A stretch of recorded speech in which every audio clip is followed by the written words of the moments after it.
Je suis une femme de valeur, par la grâce de Dieu. Je suis une femme de valeur, sa parole nous le dit. Je suis une femme de valeur. Bonjour à toutes et à tous, bienvenue dans votre émission 5 piliers pour bâtir. L'émission qui a pour objectif de vous encourager et vous aider à devenir des femmes de valeur. Je suis Tania Maungu, fondatrice de l'association des femmes de valeur et pasteur à l'église La Grâce des Héritiers, une église actuellement située au Congo-Brazzaville dont le visionnaire est l'évêque Moshe Maungu. Je vais vous inviter à élever votre voix et nous allons ensemble prier. Éternel Dieu Tout-Puissant, nous voulons te rendre toute la gloire, toi qui es Dieu, toi qui es le maître des temps et des circonstances, toi qui nous as accordé cette grâce une fois de plus de nous retrouver afin, Père de gloire, de partager ta parole. Que ce moment soit un temps, Seigneur Père de gloire, où tu vas nous amener, Seigneur, à comprendre ta volonté. Que ce soit un temps où tu vas nous éclairer avec ta parole afin que nous soyons ces femmes que tu as créées au commencement. Merci pour ton amour et ta bonté que tu renouvelles chaque jour dans nos vies. Nous prenons autorité maintenant et nous déclarons nul et sans effet tout ce qui peut nous empêcher, Père de gloire, d'être concentrés et d'être à l'écoute en ce jour. Merci pour ton amour et merci pour ta bonté. Dans le nom puissant de Jésus, nous avons ainsi prié. Et nous disons ensemble Amen. J'espère que vous allez bien, que vous avez passé une bonne semaine depuis notre dernière émission. Je suis vraiment dans la joie de vous retrouver encore aujourd'hui. Alors, j'aimerais, avant de pouvoir entrer dans le vif du sujet, peut-être vous rappeler les 5 piliers pour bâtir une femme de valeur. Peut-être que c'est la première fois que vous écoutez notre émission et j'aimerais vous présenter très rapidement quels sont ces 5 piliers qui peuvent nous permettre, qui peuvent vous permettre d'être une femme équilibrée dans tous les domaines de votre vie. Le premier pilier de la femme de valeur, c'est d'être une femme de prière. Une femme qui a fait de la prière un mode de vie et qui intercède pour son prochain. Le deuxième pilier de la femme de valeur, c'est d'être une femme de parole. C'est une femme qui parle pour édifier et sur laquelle on peut compter. C'est une femme qui prend le temps de lire, de méditer et voire même d'étudier la parole de Dieu. J'ai envie de vous dire que le pilier numéro 1 et le pilier numéro 2 nous permettent d'être des femmes spirituelles, des femmes de prière et des femmes de parole. Le troisième pilier de la femme de valeur, c'est d'être une femme d'intérieur. Une femme qui prend soin d'elle et une femme qui prend soin de sa maison. Que vous soyez marié ou non, ce pilier vous concerne et nous aidons, entre guillemets, les femmes célibataires à se préparer pour le mariage, aux femmes mariées de faire de leur foyer un havre de paix. Et on s'adresse également, bien entendu, à des femmes célibataires, des femmes qui sont peut-être seules, aussi avec des enfants. Vous êtes toutes concernées. Le quatrième pilier de la femme de valeur, c'est d'être une femme d'entreprise. Une femme de foi et de vision qui n'a pas peur d'entreprendre des grandes choses pour la gloire de Dieu. Donc on encourage les femmes à entreprendre avec les talents que Dieu vous a donnés. Vous devez être des femmes qui ne se limitent pas d'être des employés dans des entreprises, mais qui vont aussi déployer leurs talents. Le cinquième pilier, c'est la femme de compassion. C'est une femme qui tend la main aux malheureux et à l'indigent. Et j'aimerais regrouper peut-être le pilier numéro 4 et le pilier numéro 5, qui sont des piliers qui nous permettent d'être des femmes au service de notre prochain. Voilà les 5 piliers qui nous permettent à toutes d'être des femmes de valeur, des femmes équilibrées et épanouies dans tous les domaines de notre vie. Et ça, c'est possible par la grâce de Dieu. Voilà les 5 piliers et je vous encourage effectivement aussi à vous procurer le livre qui est disponible sur le site d'Amazon. Vous pouvez vous le procurer en version numérique ou également en version imprimée. C'est très rapide, vous le recevez directement chez vous et je bénis le Seigneur parce que dans quelques semaines, le livre sera disponible sur le site amazon.com et vous aurez également accès à une version en anglais. Donc vous pourrez également en parler à vos amis, à vos frères et sœurs anglophones. Il y aura la version en anglais qui sera très prochainement disponible. Alors pour l'exhortation du jour, j'aimerais vous inviter, on va parler de la femme de prière encore aujourd'hui.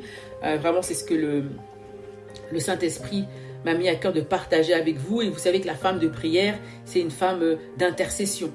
Et c'est une femme qui prie pas simplement pour elle, pour ses challenges, mais qui prie surtout pour les autres. Et c'est une femme qui prie en faveur des autres. Et c'est une femme qui plaide la cause des autres. Et c'est vraiment là-dessus qu'on va partager la parole de Dieu. Et je vais vous inviter à ouvrir vos Bibles. On va aller dans le livre de Genèse au chapitre 18. Et je vais commencer la lecture à partir du verset 23.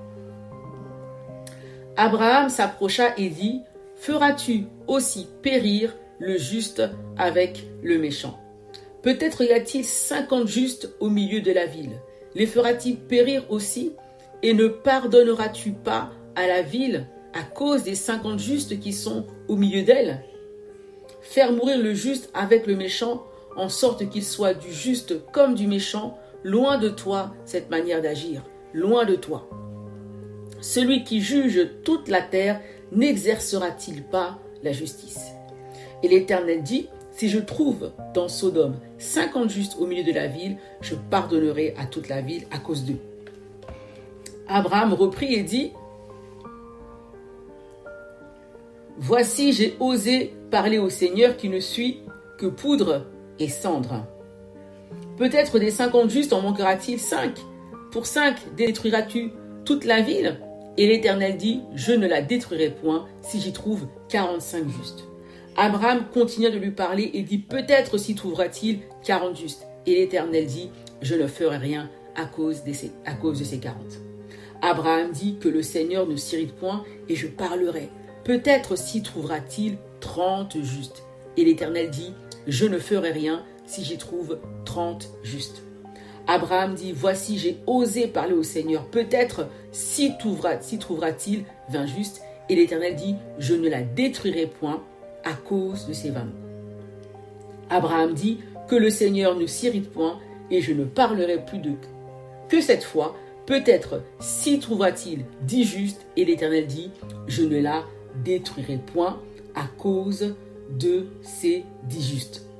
L'Éternel s'en alla lorsqu'il eut achevé de parler à Abraham, et Abraham retourna dans sa demeure. Amen. Je tenais vraiment à vous lire ce passage-là que le Saint-Esprit a déposé dans mon cœur et que j'ai été amené aussi à lire et à méditer. Et j'aimerais, partager avec vous ceci.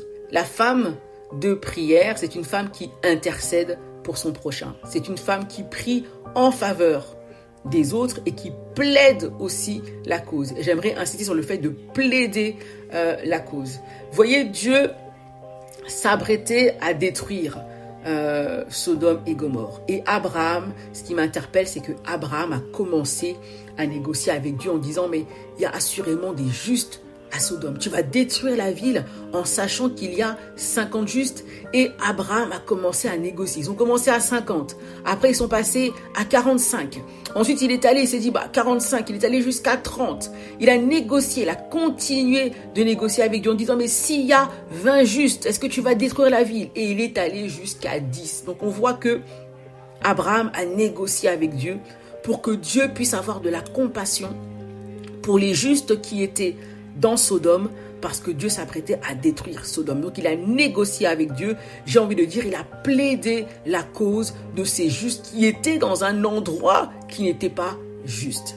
Et j'aimerais vraiment nous interpeller, nous encourager à ce que dans nos temps de prière, alors déjà je sais que c'est pas facile parce que souvent quand on prie, et je pense que vous serez d'accord avec moi et je crois qu'il faut qu'on soit honnête aussi, c'est de se dire que quand on prie souvent, quand on demande quelque chose à Dieu, c'est beaucoup plus pour nous-mêmes, pour nos proches, les membres de notre famille.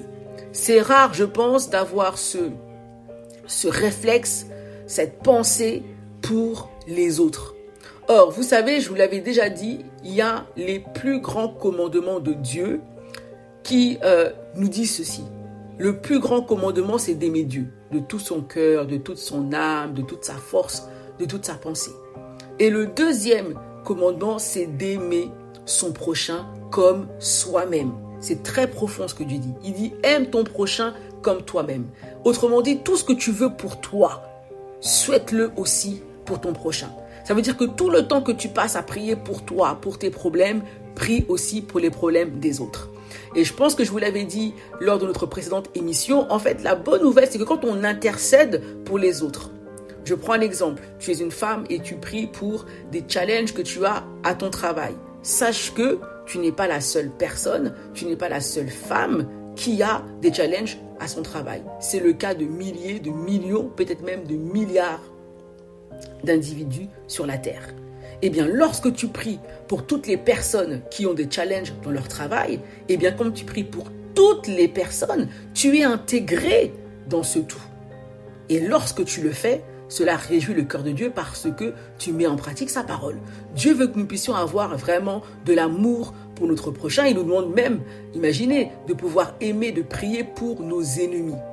Et donc Dieu veut que nous puissions avoir de la compassion pour les autres, pour les êtres humains que Dieu a créés. Parce que Dieu lui-même, la Bible dit dans Jean 3,16, qu'il a tellement aimé le monde qu'il a donné son Fils Jésus-Christ afin que quiconque croit en lui ne périsse point, mais ait la vie éternelle. Donc on doit comprendre que Dieu aime les hommes qu'il a créés. C'est-à-dire que les hommes, même si ces hommes ne le reconnaissent pas, même si ces hommes ne les aiment pas, Dieu aime tous les hommes qu'il a créés. Et ayant été créés à son image et selon sa ressemblance, nous devrions aussi aimer les hommes que Dieu a créés. Et si nous aimons les hommes et les femmes que Dieu a créés, nous devons avoir du temps dans la prière pour eux. Donc c'est important de prier aussi pour les autres. C'est la raison pour laquelle la femme de valeur, cette femme vertueuse, cette femme qui est spéciale, c'est une femme justement qui fait des choses spéciales pour le Seigneur. Et donc c'est une femme qui n'est pas égoïste, c'est une femme qui n'est pas individualiste, mais c'est une femme qui regarde, qui s'intéresse aux intérêts de Dieu, qui s'intéresse aux intérêts du royaume de Dieu. Souvenez-vous, dans l'évangile de Matthieu, la Bible nous dit « Cherchez premièrement le royaume et la justice de Dieu et le reste vous sera donné par-dessus. » Lorsque nous prions pour notre prochain, lorsque nous prions pour les autres, non mais soyez rassurés, Dieu ne va pas vous oublier. Au contraire, ça va susciter l'intérêt de Dieu dans les situations qui vous concernent vous. Dieu va voir que vous mettez en pratique sa parole, que justement vous avez des challenges, mais au lieu de les mettre au devant, vous mettez au devant. Vous mettez au pied du Seigneur les problèmes des autres. Et ça touche le cœur de Dieu. Dieu dit, il s'étonne de ce que personne n'intercède parce qu'en vérité, il y a une multitude de sujets de prière. Alors j'aimerais partager avec vous vraiment les sujets que nous avons présentés au Seigneur cette semaine. Vous savez que tous les mercredis, on a un temps d'intercession pour les femmes de toutes les nations. C'est le mercredi de 21h à 22h. Vraiment, je vous encourage à nous rejoindre parce que c'est vraiment grandiose, c'est merveilleux de prier pour les autres. Et on a eu à cœur cette semaine de prier pour des femmes qui sont dans des situations difficiles. Mais moi, quand j'y repense, je me dis, waouh Seigneur, j'avais pas l'habitude de prier pour ces cas. Et ça m'arrivait de temps en temps, mais pas pour tous les cas que je vais vous citer. Et vraiment, j'aimerais que vous puissiez vous joindre à moi, vous joindre à nous et de prier pour ces femmes dans votre intercession. Et je disais que l'intercession, c'est le fait de plaider la cause. Et là, vous allez voir que Dieu veut que nous puissions prier pour des femmes qui ne sont pas des victimes, qui ne sont pas forcément des femmes qui souffrent, peut-être pas comme nous, ou peut-être comme nous, mais c'est pas forcément des femmes auxquelles on pense pour prier. Alors, je vais commencer. C'est 5, on va dire, situations, 5 peut-être catégories ou types de sujets de prière.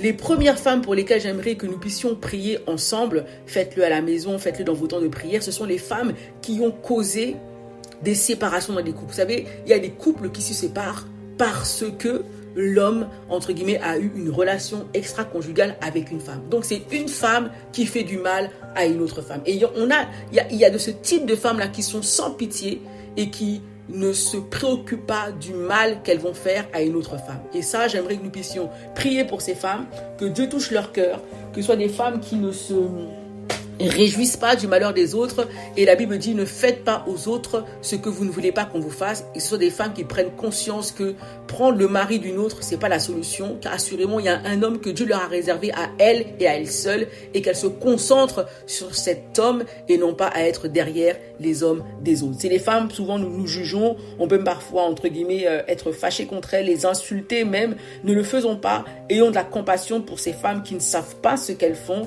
Jésus avait dit, Seigneur, pardonne-leur parce qu'ils ne savent pas ce qu'ils font. Seigneur, pardonne-les, pardonne ces femmes parce qu'elles ne savent pas ce qu'elles font. Donc j'aimerais que nous puissions avoir du cœur, de la compassion, de prier pour ces femmes qui sont aussi la cause de séparation des couples. Et j'aimerais que nous puissions aussi prier pour les femmes adultères, parce que il n'y a pas que les hommes qui trompent. Les femmes aussi, entre guillemets, peuvent avoir des attitudes, peuvent avoir des comportements qui ne glorifient pas le Seigneur. Et donc les femmes adultères, elles existent, et dans la parole de Dieu nous en avons une, cette femme adultère qui était prête à être lapidée, et Jésus a eu compassion d'elle, a dit que celui qui n'a point commis le péché lui jette la première pierre. On s'est rendu compte que personne ne l'a fait parce que personne n'est parfait et que tous nous péchons, et donc Jésus lui a dit va et ne pêche plus. Donc voilà un type de femmes comme ça qui aujourd'hui peuvent perturber les foyers, la femme adultère, ou encore la femme, la maîtresse, celle qui va causer des séparations dans les couples. Deuxième type, en tout cas sujet de prière, c'est prier pour les femmes prostituées. On dit que c'est le plus vieux métier du monde, et oui, ça fait des siècles qu'il y a des femmes qui vendent leur corps de manière volontaire ou involontaire. Il y a des choses compliquées qui se passent dans les nations, dans les continents.